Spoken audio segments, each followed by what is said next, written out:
No. Incense burning, all space is filled with the fragrance. All Buddhas smell it from afar. Auspicious clouds gather everywhere. With utmost sincerity, all Buddhas appear.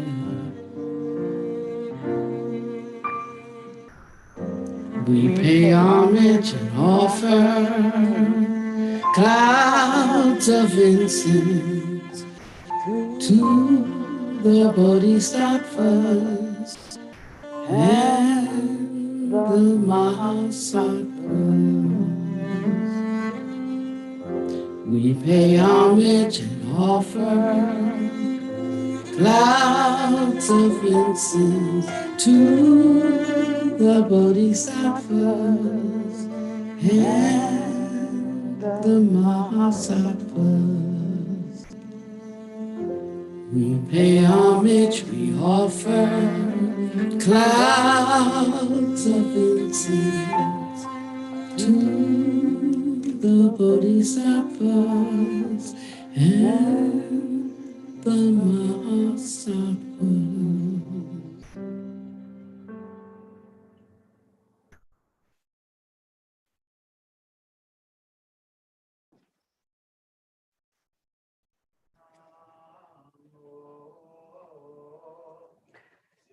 She bo tong san shi do ji chang fo nam ji bo to tong san shi do ji chang fo nam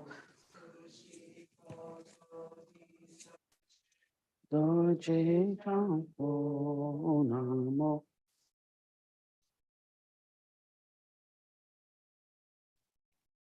Moni fo nam su po xin je jiao jiao ji jiao moni fo nam jiao jiao moni fo.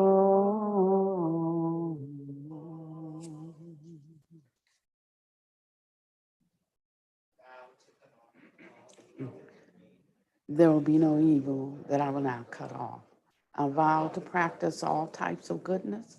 There will be no type of goodness I will not practice. I vow to save all living beings.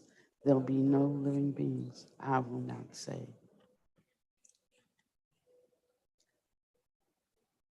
Gata on opening the sutra. An unsurpassed, penetrating, and perfect Dharma is rarely met with even in 100,000 million kalpas. I am to see, listen to remember, and accept. I vow to taste the truth of the Tathagata's words. So today I wanted to pick up where Soma left off last week, and we were going into chapter 6, the Tumult initiation, which is one of the initiations that is, or one of the dharmas that's included in the Supreme and Unsurpassable Mahamudra of Liberation. And the reason why this one is so important is because it's the one that you use at the moment of death. Now, I'm going to tell you, there is a school, Pure Land School, and they recite the name of Amitabha Buddha. But if you're in the throes of dying, your body is breaking down, the head is confused, the moment is arising. I'm not so sure that I'd be in a place right then and there that I can really focus on reciting the name of Abhidhamma, because it says if you recite this at the time of your death, you'll be reborn in his land. Avalokiteshvara will come and receive you and usher you. But how many of us can focus at that moment of our death? Really think about it. If we have a splinter in our finger, we have difficulty focusing on anything other. The mind is constantly going to that. So it's going to be very difficult at the time of death. The only way that we can be in that place is that we have to have developed our consciousness to such a point that that's just an automatic place that we enter into regardless of what is happening to our body and our lower level of consciousnesses.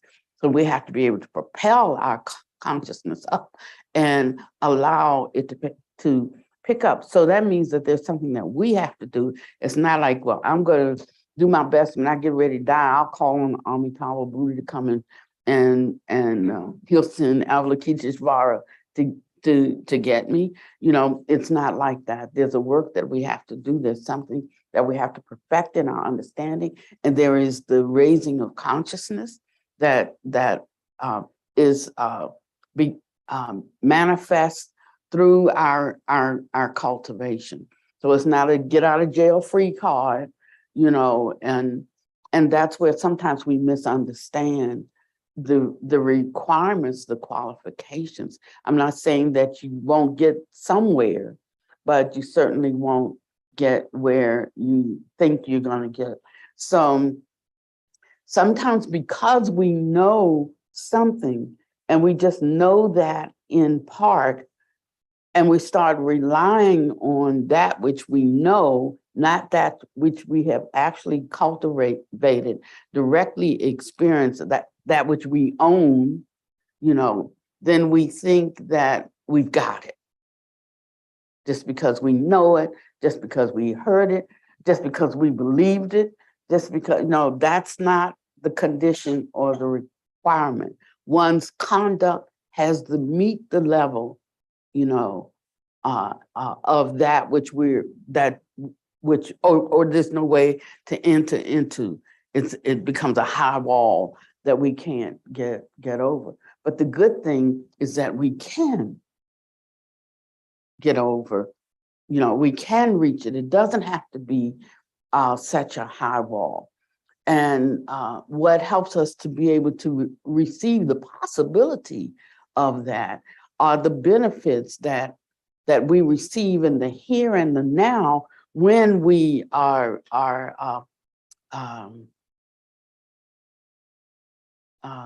what's the word I want? When we are courageous, when we are courageous enough to try something that is outside of, you know, our comfort zone. If what we were looking for could be had in our comfort zone, we'd all be okay right now, you know. But we all know that there is something that we are I'm so sorry, that we're reaching for, searching for, and just turn it off.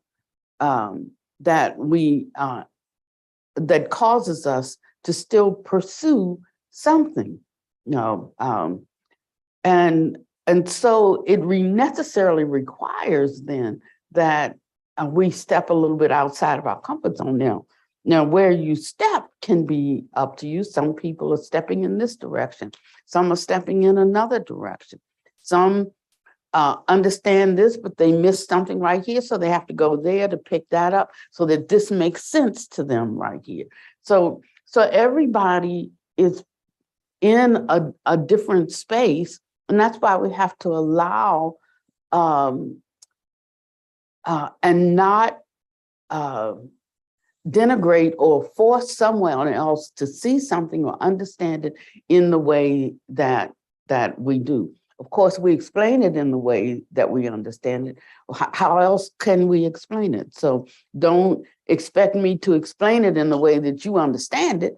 I explain it in the way I understand it. And if you can see some benefit in that, you can take hold of that. If not, then look to see how somebody else is explaining. Maybe they can explain it in a way. I was watching the video that one of Master's these students sent last night, and I sent it to most of you. I sent it to everybody that I had an email in my personal email for.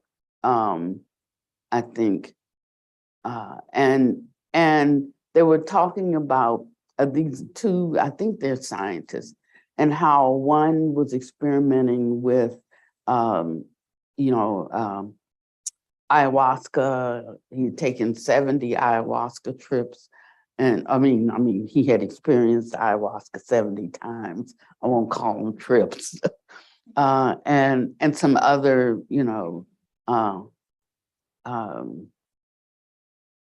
what do you call those? Hallucinogenics?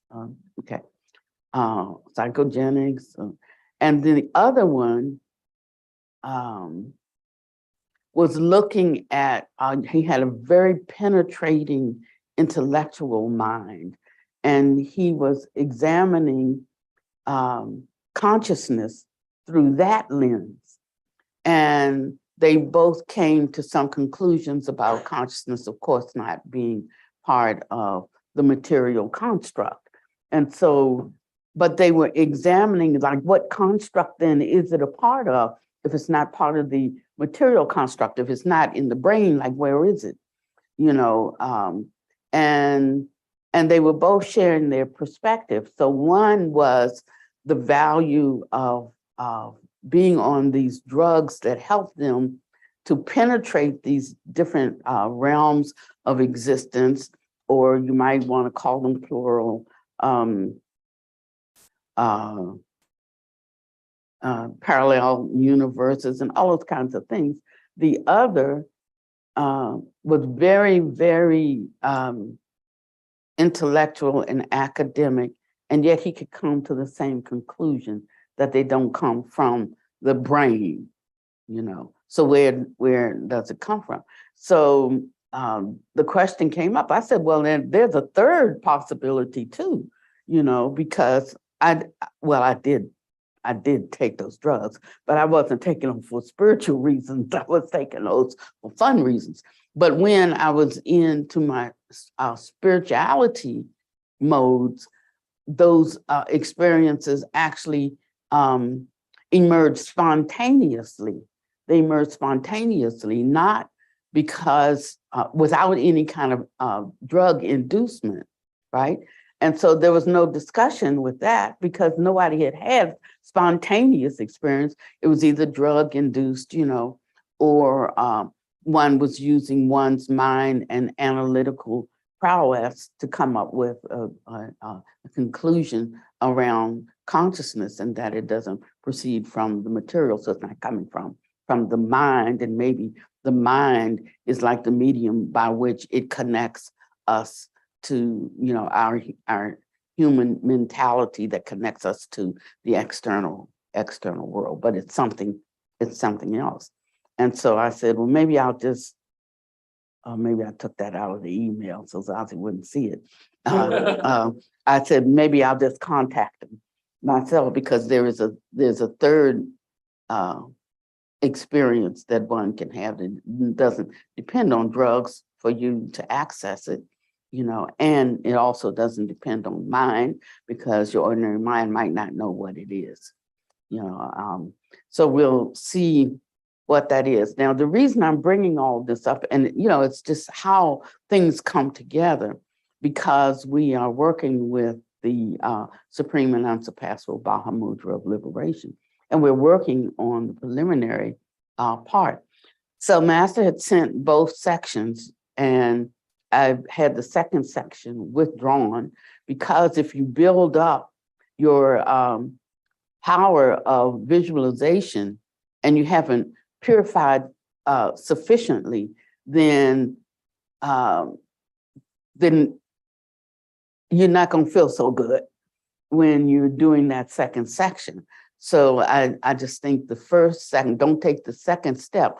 Tell you firmly on, excuse me, on the first step.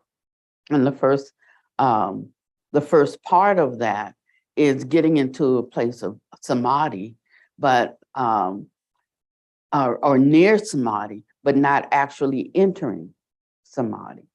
So you have to know when you're far from samadhi, you have to know the steps that take you to samadhi, and it starts with applied and sustained thought, and then a dropping off applied thought when you can sustain, no need to apply, and because you're staying there.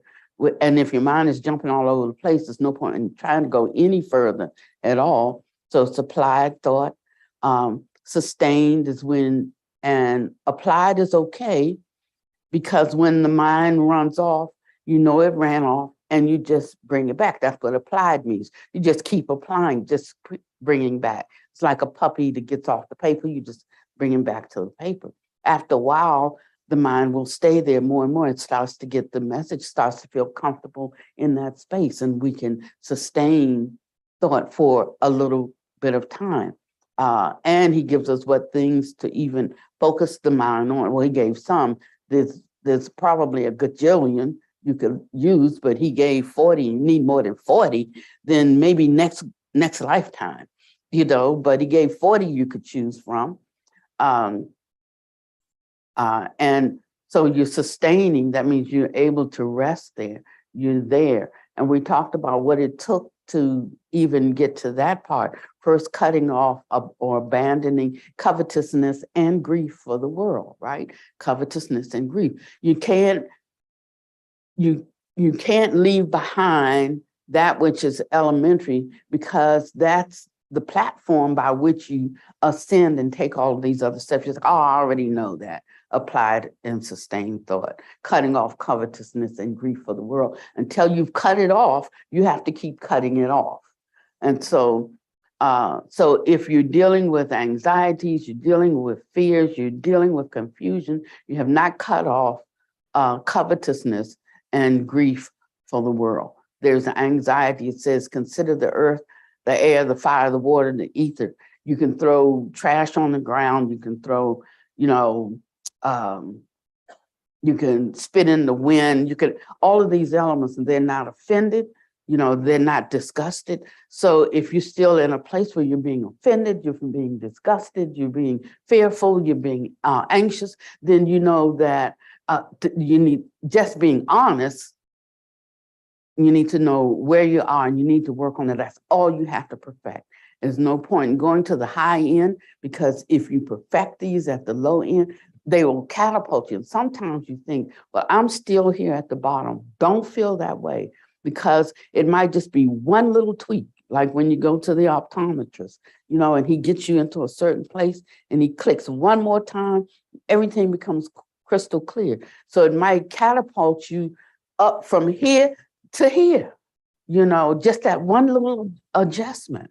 You just, they were talking about the plumber, and the plumber charged $1,000, and he was only there for a minute. And the lady said, let me see that bill. What did you charge me for? And the bill said, 99,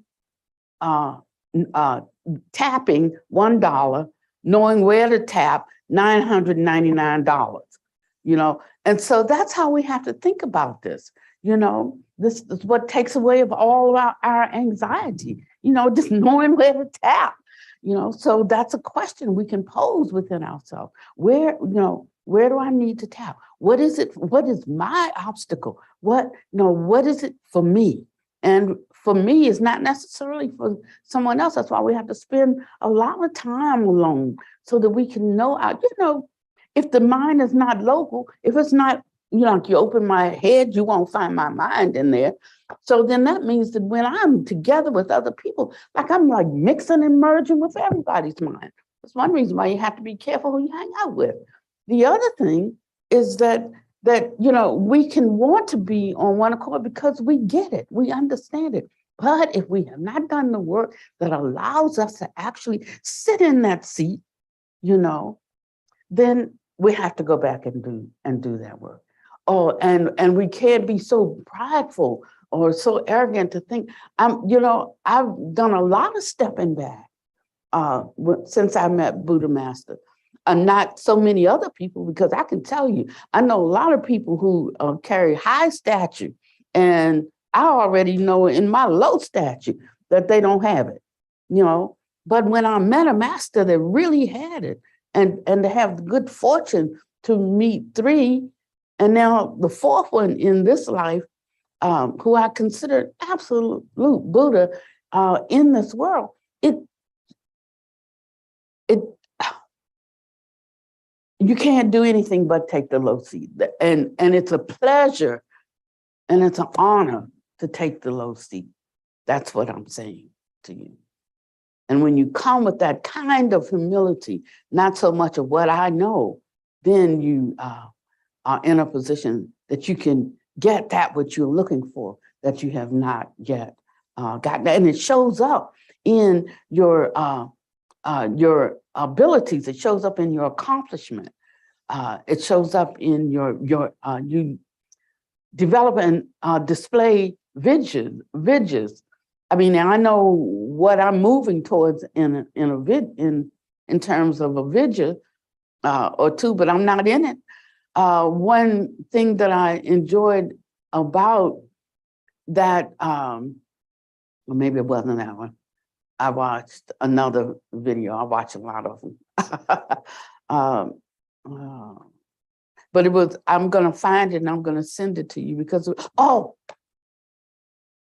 Summer Bird sent me a photo last night of a star being formed. And it was the most beautiful thing I have ever seen in my life. This is the new Hubble or something. I don't know if it's new or not, but I've seen a lot of them. But this was so beautiful that my heart was overwhelmed. And so Buddha Master was saying, oh, you think the five vidyas just have to do with something around here, like around art, or like around being able to speak, eloquently or clearly so people understand, or around, your music, or around your dance, or around your computer or technology around. He says, but it has so much more to do with that because it's tied into the very creation of the universes. And if you don't understand that, it'll just be merely a good painting that even an ordinary person can do. It'll just be merely a good song that even an ordinary person can write or sing. It'll just be merely because you have not understand, its construct. And so when I saw this star, I so got a much better understanding of the vidyas and enlarged a capacity, to receive something that's extraordinary, that's beyond, more than otherworldly, but just beyond anywhere you could find it in yourself to create. And so I love it when I find things like that, because that's what builds one's confidence. Even if one has not evolved to a certain place, they can have confidence. If you don't have confidence that there is some place to go, you won't set out on the journey. But again, the other side of setting out on the journey is to actually know where you are. So there you are with maybe anxiety, sadness, grief, some disturbance, some flaking back and forth over the 8 worldly winds, praise and blame, loss and gain, pleasure and pain, fame and shame. And, and so it's like that from day to day, or maybe even hour to hour, that you're dependent on feeling good because somebody makes you feel good and you got good news, or you feel bad if you didn't get good news, or, just these kinds of things that go with the vicissitudes of life. And you then where you are. And right there in that moment, one has to focus right there, setting aside grief and covetousness for the world. Grief and covetousness.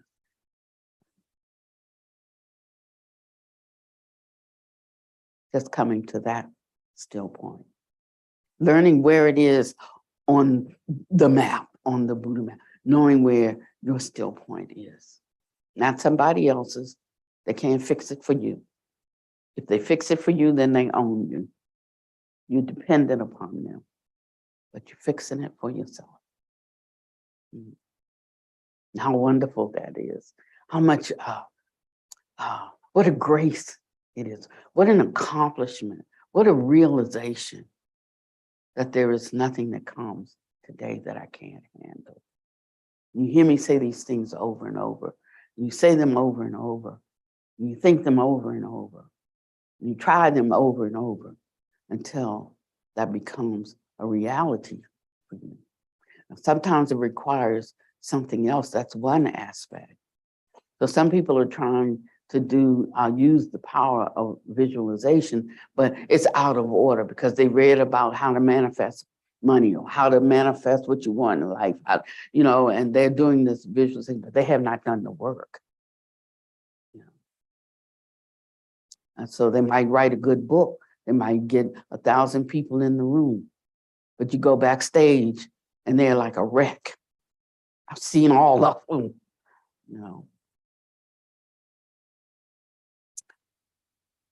And so, so there we have our own practice. That's it. All you have to do is your own practice. You don't have to do anything for anybody else. Just do your own practice. And by virtue of your embodiment, you do something for others.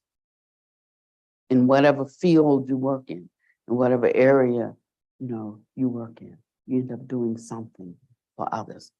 All of us can be teachers, all of us can be preachers, all of us can be artists, all of us can be musicians, all of us can, but whatever it is that rises up in you, then you do that.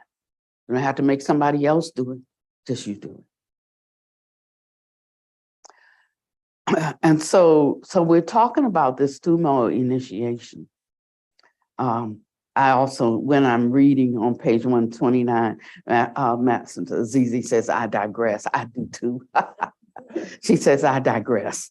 And she's going back to what she wanted to say. And what she had talked about in that was that one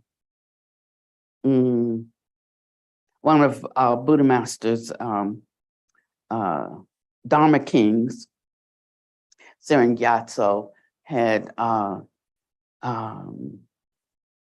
reached the level of having a rainbow body in 2 days after Buddha Master gave him this initiation, this particular yoga tantra.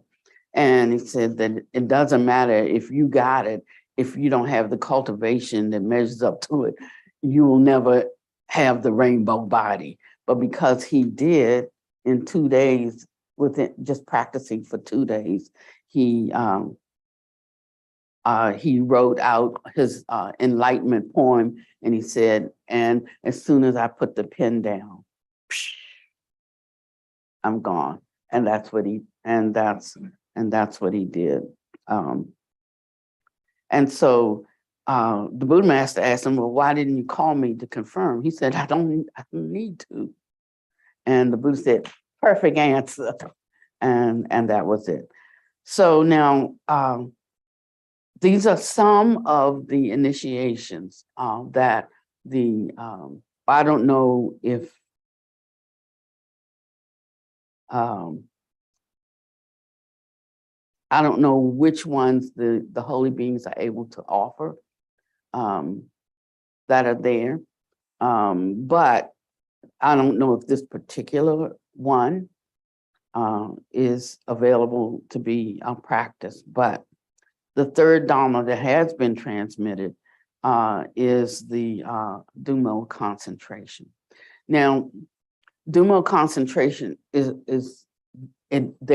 does involve a visualization, but it's a high-end kind of visualization.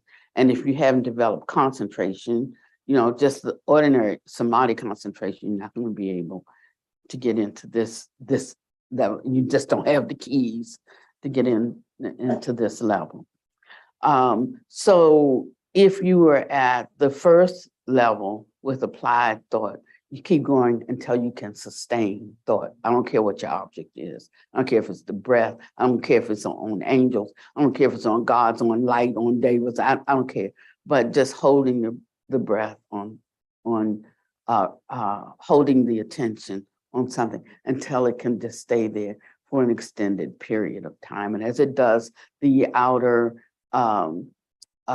things that you normally connect with through the sense gates, things that you see, hear, taste, touch, smell, and think, they begin to loosen and fall away for this period of time. Of course, when you come out of meditation, they may gradually come back, and depending on how deep into meditation you got, they may take a little bit longer to come back. And if you weren't that deep in, they like out soon as ding, the bell rings.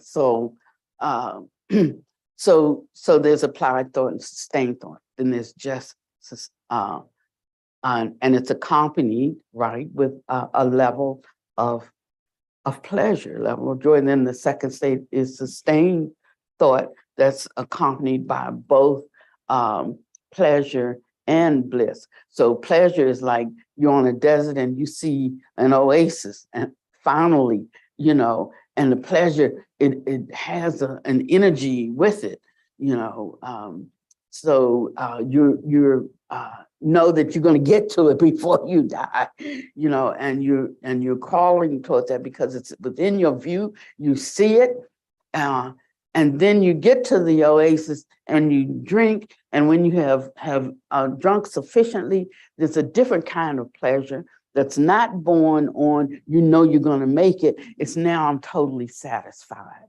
And so there's that satisfaction, and that's the bliss of it.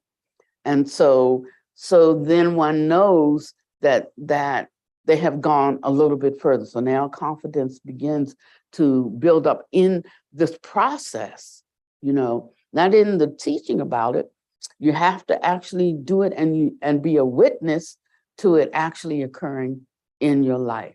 So there's the building up of the confidence. There is that my confidence was not misplaced. There is the satisfaction, and one enters and abides in the second, jhana, and then you go into the third jhana, and then the fourth jhana. Those are the material jhanas. Want to know what they are? Google them. Fourth jhana. Then you get into the immaterial jhanas. The fifth, sixth, seventh, and eighth are the aspects of the fourth, and that would be like infinite space, infinite no thingness, neither perception nor non-perception. What's the fourth one?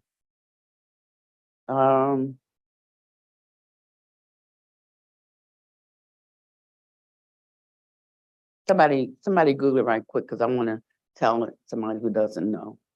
This four formless jhanas: infinite space, infinite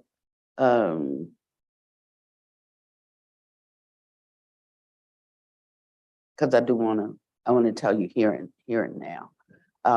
But as you start getting into these kind of spaces, it's a little bit different because there's nothing really tangible there. It's like your attachment to an external world completely gone. When you and the way that I help people to enter into this kind of spaciousness is I just have them pick a spot. You have to have gone through, the first jhanas first. You have to be at this doorway, there's no way to get there. But just pick a spot out there and just put your focus on that spot out there. And then when you close your eyes, you just find that spot right there. You can always go back to it all the time.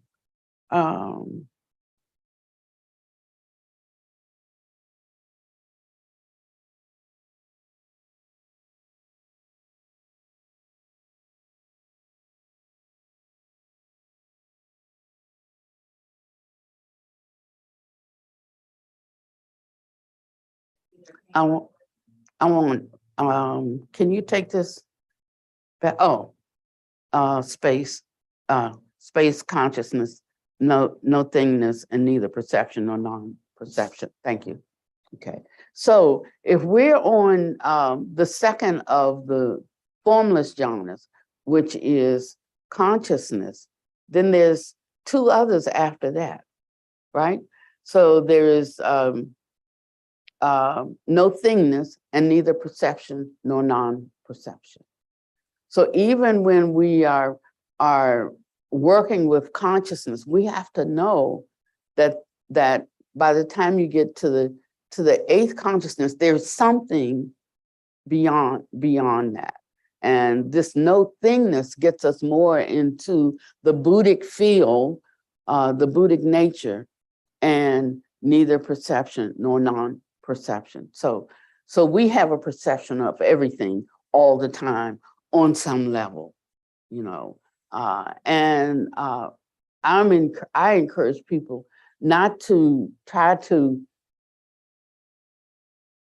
hold to those places of no thingness or neither perception nor non-perception, because it's really like not being useful in this world, you know, because we're like in a kind of woo-woo space, but you can't do anything functional, you know, and we have to be functional.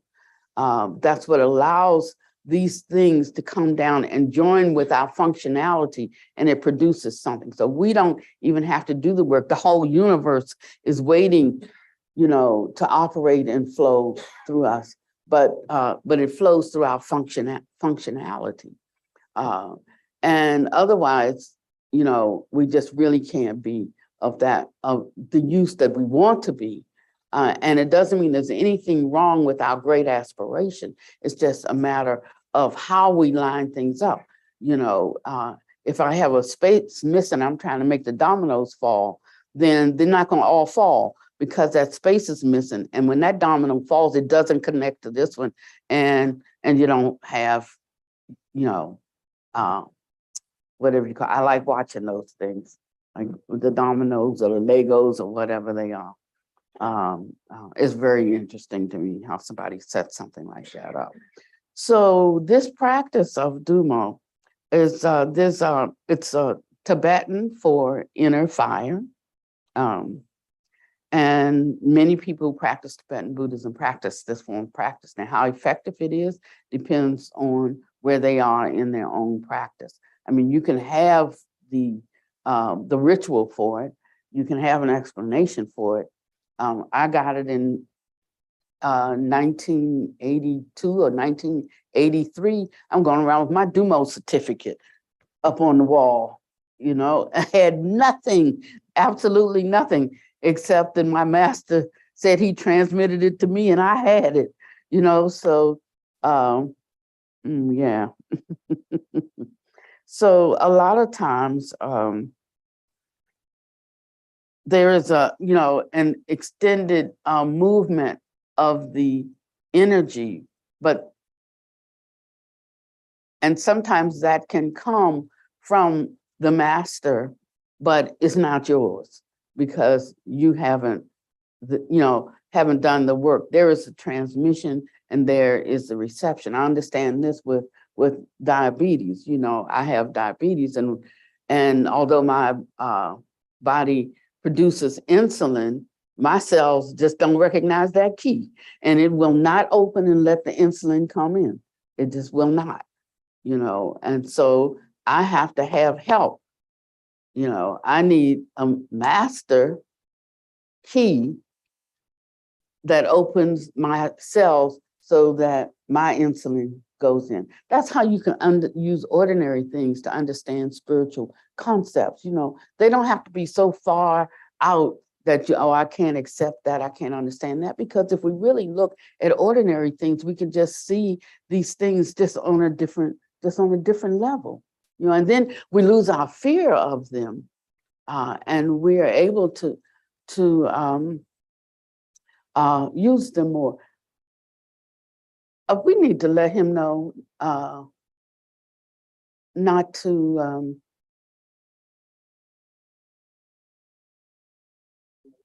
not to mow the grass on Tuesday, Thursday, and Sunday. He needs to finish since he's out there. But if you could go out there and just let him know, come earlier or later, but not between 12 and 1:15. So Tumult is a very high level Dharma meditation. And it's a rare holy Dharma indispensable for cultivating other high Dharmas.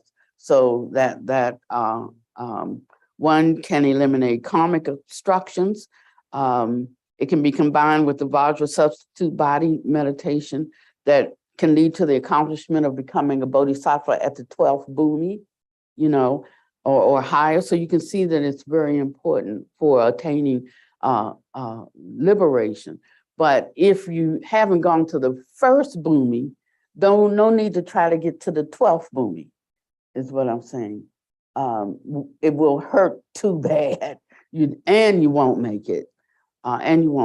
So be happy for every step that we take. That's what brings the joy into our practice. Happiness, I think, what's his name? Brown Robe, Thich Nhat Hanh, he wrote a book, said peace is, and peace is every step, something like that, in every step. But I like happiness is in every step, because it's the happiness that's the driving force, that's our motivation, that really allows us, to be able to make progress on the path.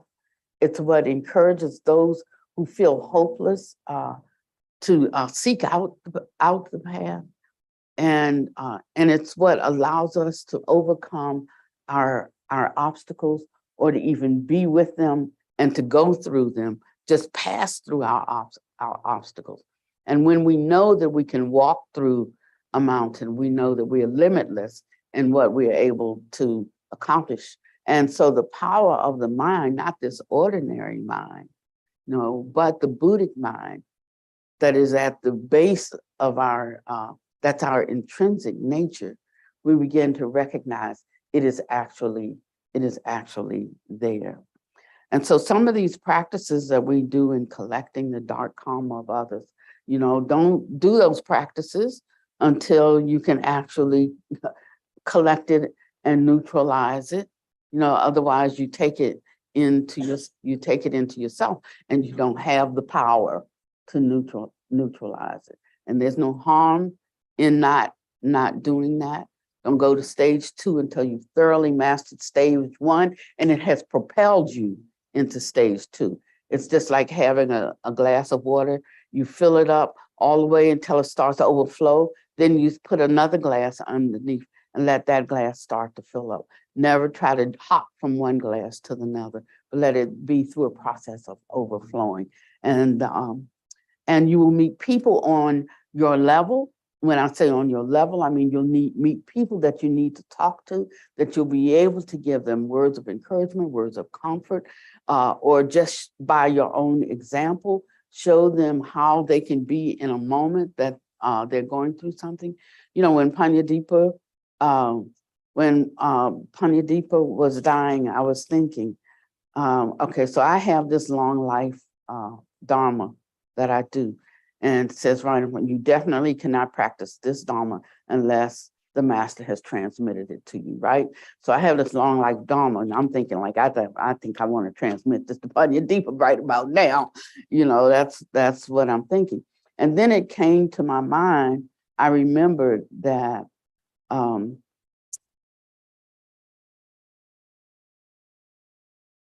that I should not transmit it no matter how much I wanted to transmit it, right?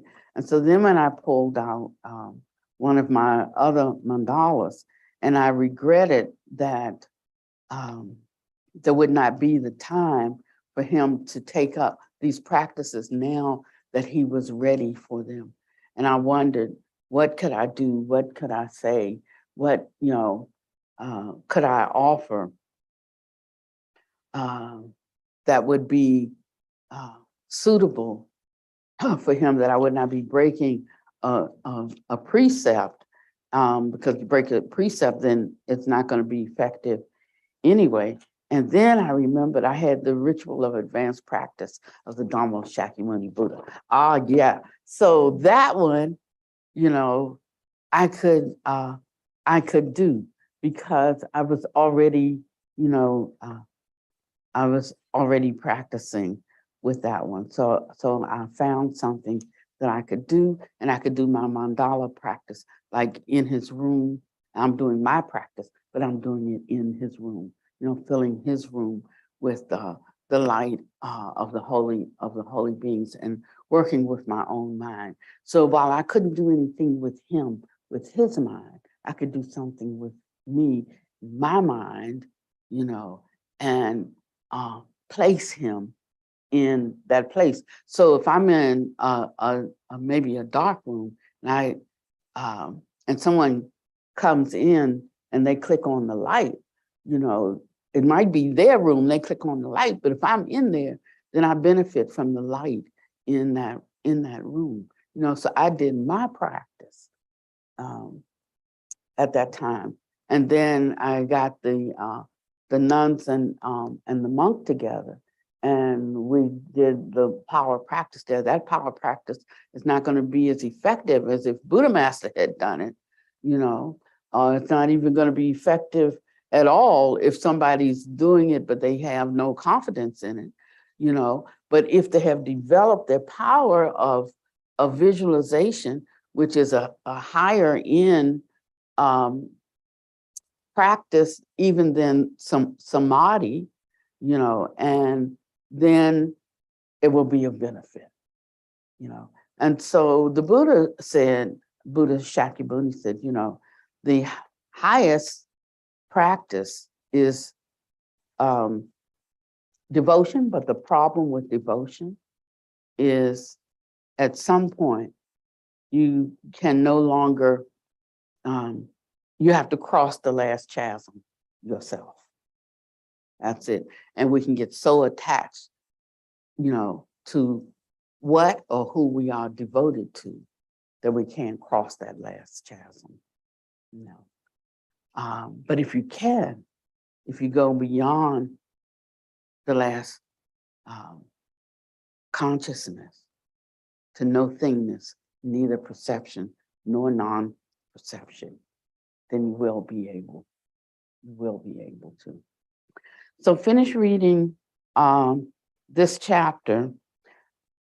It talks about the high temperatures that some of the disciples, in our lineage who practice this can reach 150 degrees, 200 degrees, and how Kachu Rinpoche demonstrated his Dumo power. And she said, I sensed that something was going wrong. And the Buddha Master was concerned, and we were all sprinkled liberally with nectar water. When I found out later through translation, what I found out was that the Rinpoche had taken his body temperature very rapidly to almost 200 degrees. And the Buddha Master was concerned that he might reach the fourth stage. And if he reached the fourth stage, then, he would be out of his body, because that's the magnificent joy at extreme temperature. And then he would attain accomplishment of the Sambhoga Kaya and then the Manakaya, and he would be out of the world. So all of those are available through the Supreme and Unsurpassable Mahamudra of Liberation. You don't have to be in any hurry to get to any of those, and don't even focus on those. Just know that all it takes is one Dharma to take you all the way. So if you're on the internet looking up every Dharma, every tantric practice, every yoga practice, I'm saying just find one that takes you all the way. And we found one. Not found, but had the good fortune to encounter. We would say, oh, not have the good fortune, Buddha Master said. He said it wasn't good fortune in the way we think of good fortune, like we happenstance on it. He said, but it was the ripening of karma. He said, otherwise no way to encounter this if one had not already, earned the merit to be able to encounter this Dharma in this lifetime. So don't squander your life. So I think I'm gonna end it right there. And as you know, these are all Master's stories about the things that she encountered as she served Buddha Master over the last 22 years. I think it's around 22 years. And she came to me 2 years after she started, and I didn't go. Like, nope, I don't want to go, nope. But I really regret that I didn't go, because I'd be far more useful, far more valuable, to sentient beings. Sometimes, and the title of this book is The Phoenix and the Chicken.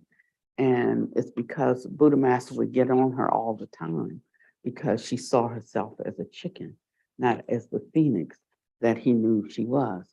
He'd have the opposite problem with me because I see myself as the phoenix and I'm like, just be the chicken. But she's coming in, she's finally put away her chicken persona.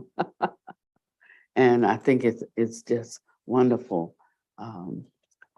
And when I told her, I said, you should just really, really tell the story. I think in about 2 weeks, she had this book out because she'd just been saving it all this time, all of these stories. And she's I don't know what you call her. That's definitely some kind of video that she can put together all of this stuff like this. But it's wonderful. So next week, she's going to talk about when Buddha Master opened her crown. And then she went and got she got an MRI before the crown opening and one after. And with this touch, her crown was open. Now, the reason why I wanted us to read this book is because I think it helps to increase our capacity to face what is true. Facing what is true is so important, and if we can't face what is true because it doesn't go with our persona, doesn't match with our degrees or who we present as in the world. When I walked out of organized Christianity, I mean, like I had reached like a high place. It's like, you're going to give all of this up, for that. And it's the whole mega church thing, from storefront church to mega church. But I did, so at the height of it, I had to walk away. When I got into the international praise and worship, we were like, preachers, are they okay? But how do you connect directly with the heaven? Because we don't need a preacher for that. Sometimes they're standing in the way. So going all around the world, setting in praise and worship, get to the height of that, had to walk away, and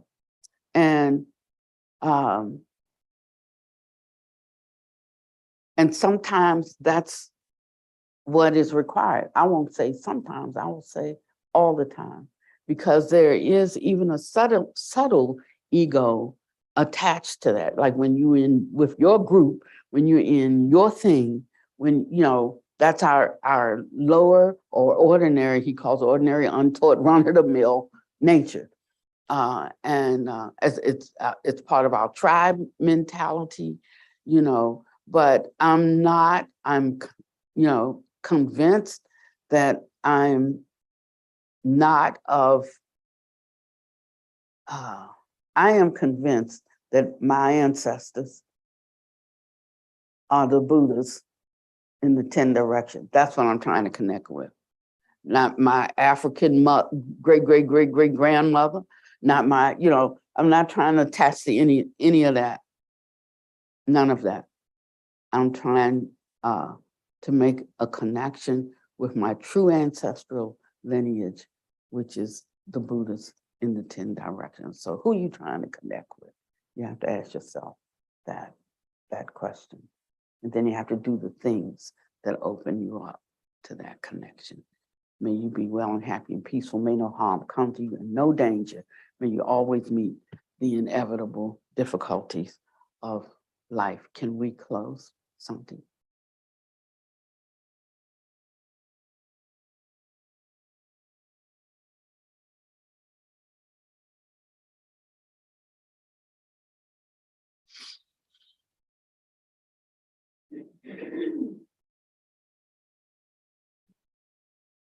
No di son shito chi chafo. Namo di son shito chi chafo.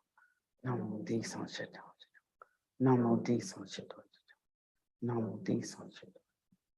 Namo di son.